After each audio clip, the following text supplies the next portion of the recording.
ഇന്നത്തെ നമ്മുടെ പുതിയൊരു വീഡിയോയിലേക്ക് എല്ലാവർക്കും സ്വാഗതം. അപ്പോൾ ഇന്ന് ഞാൻ ഇവിടെ തയ്യാറാക്കാനായിട്ട് പോകുന്നത് പച്ച പപ്പായ വെച്ചിട്ടുള്ള അച്ചാറാണ് കേട്ടോ. അപ്പോൾ ഈ ഒരു പച്ച പപ്പായ വെച്ചിട്ട് നമ്മൾ കൂടുതലും കറിയും തോരനൊക്കെയാണ് ചെയ്യാറ്. പക്ഷേ ഇതുപോലെ അച്ചാറും നമുക്ക് ചെയ്യാനായിട്ട് പറ്റൂട്ടോ. ഈ ഒരു പച്ച പപ്പായ വെച്ചിട്ട് നല്ല ടേസ്റ്റാണ് കഴിക്കാനായിട്ട്. അപ്പോൾ നമുക്കിത് എങ്ങനെയാണ് തയ്യാറാക്കാമെന്ന് നോക്കാം. അപ്പോൾ ഈ ഒരു അച്ചാർ തയ്യാറാക്കാനായിട്ട് ഞാനിതിവിടെ ഒരു പച്ച പപ്പായ എടുത്തിട്ടുണ്ട്. ഇനി നമുക്കിതിൻ്റെ തൊലിയൊക്കെ ഒന്ന് കട്ട് ചെയ്ത് മാറ്റിയതിന് ശേഷം ചെറുതാക്കിയിട്ടൊന്ന് കട്ട് ചെയ്തിട്ട് എടുക്കാം കേട്ടോ. അപ്പോൾ ഈ ഒരു പപ്പായ ഞാൻ മാർക്കറ്റിൽ നിന്ന് വാങ്ങിച്ചിട്ടുള്ളതാണ്. നാട്ടിലൊക്കെ ഉള്ള ആൾക്കാരാണെങ്കിൽ ഒട്ടുമിക്ക വീടുകളിലും ഇതുപോലെ പപ്പായൊക്കെ ഉണ്ടാവും. അപ്പോൾ ആ ഒരു പപ്പായൊക്കെ എടുത്തിട്ട് ഇതുപോലെ നമ്മൾ അച്ചാറുണ്ടാക്കി വെച്ചിട്ടുണ്ടെങ്കിൽ ചോറിൻ്റെ കൂടെയും കഞ്ഞിയുടെ കൂടെയൊക്കെ കഴിക്കാൻ വളരെയധികം നല്ലതാണ് കേട്ടോ. നല്ല ടേസ്റ്റി ആയിട്ടുള്ളൊരു അച്ചാറാണിത്. വളരെ ചെറുതാക്കിയിട്ട് തന്നെ വേണം കേട്ടോ നമ്മൾ അച്ചാറിനകത്ത് കട്ട് ചെയ്തിട്ട് എടുക്കുമ്പോൾ.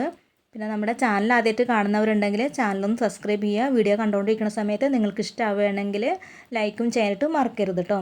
ഇപ്പോൾ ഇതേ എല്ലാതും ഞാൻ കട്ട് ചെയ്ത് മാറ്റിയിട്ടുണ്ട്. ഇനി നമ്മുടെ ഈ ഒരു അച്ചാറിലേക്കുള്ള ഇഞ്ചി വെളുത്തുള്ളിയാണ് ഞാനിവിടെ എടുത്തിട്ടുള്ളത്.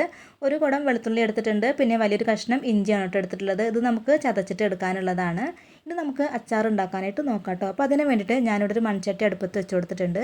ഇതിലോട്ട് നമുക്ക് പാകത്തിനുള്ള നല്ലെണ്ണ വെച്ച് കൊടുക്കാം. ഈ ഒരു എണ്ണ ഒന്ന് ചൂടായിട്ട് വന്നു കഴിഞ്ഞാൽ ഇതിലേക്ക് 1/2 ടീസ്പൂൺ കടുക് ഇട്ട് കൊടുക്കാം.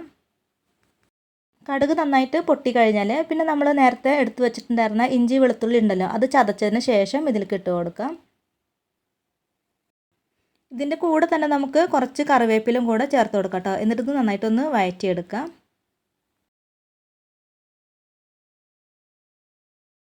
ഇപ്പോൾ ഇതെല്ലാം നന്നായിട്ട് തന്നെ ഒന്ന് മൂത്ത് വന്നിട്ടുണ്ട്. ഇനി നമുക്ക് ഫ്ലെയിം നന്നായിട്ട് കുറച്ച് വെച്ചതിന് ശേഷം ഇതിലേക്ക് പൊടികൾ ചേർത്ത് കൊടുക്കാം.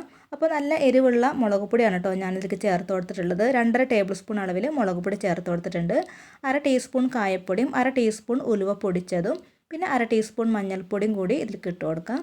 ഇതിൻ്റെ കൂടെ തന്നെ ഞാൻ പാകത്തിനുള്ള ഉപ്പ് കൂടി ചേർത്ത് കൊടുക്കുന്നുണ്ട്. ഉപ്പൊക്കെ ഇട്ട് കൊടുത്തതിന് ശേഷം നമുക്കിത് വീണ്ടും ഒന്നും കൂടി നന്നായിട്ടൊന്ന് വഴറ്റിയെടുക്കാം കേട്ടോ.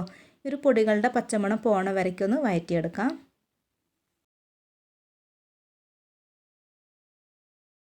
ഇപ്പോൾ പൊടികളെല്ലാം നന്നായിട്ട് തന്നെ മൂത്ത് വന്നിട്ടുണ്ട്. ഇനി നമുക്കിതിലേക്ക് വിനിഗർ ചേർത്ത് കൊടുക്കാം കേട്ടോ. അപ്പോൾ ഞാനിവിടെ 1 കപ്പ് വിനിഗർ ഇതിലേക്ക് ഒഴിച്ചു കൊടുത്തിട്ടുണ്ട്. ഇനി നമുക്കിത് നന്നായിട്ടൊന്ന് ഇളക്കി കൊടുത്തതിന് ശേഷം ഒന്ന് തിളപ്പിച്ചിട്ട് എടുക്കാം. നന്നായിട്ട് തിളച്ച് വന്നതിന് ശേഷം പിന്നെ നമുക്കിതിലേക്ക് ചേർത്ത് കൊടുക്കേണ്ടത് നമ്മൾ കട്ട് ചെയ്ത് വെച്ചിട്ടുണ്ടായിരുന്ന പപ്പായയുടെ കഷ്ണങ്ങളുണ്ടല്ലോ, അതെല്ലാം നമുക്ക് ഇതിലേക്ക് ഇട്ട് കൊടുക്കാം.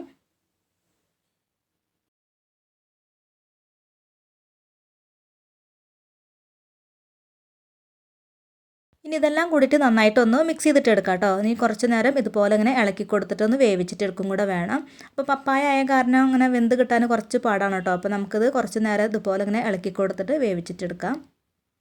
നല്ല ടേസ്റ്റി ആയിട്ടുള്ളൊരു അച്ചാറാണ് കേട്ടോ. ഉണ്ടാക്കിയെടുക്കാനും വളരെ എളുപ്പമാണ്.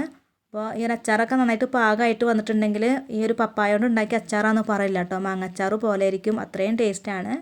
അപ്പോൾ ഇതുവരെ ട്രൈ ചെയ്തിട്ടില്ലെങ്കിൽ ഇതുപോലെ അങ്ങനെ ഒന്ന് ട്രൈ ചെയ്ത് നോക്കിക്കോളൂ കേട്ടോ. തീർച്ചയായിട്ടും എല്ലാവർക്കും ഇഷ്ടമാവും.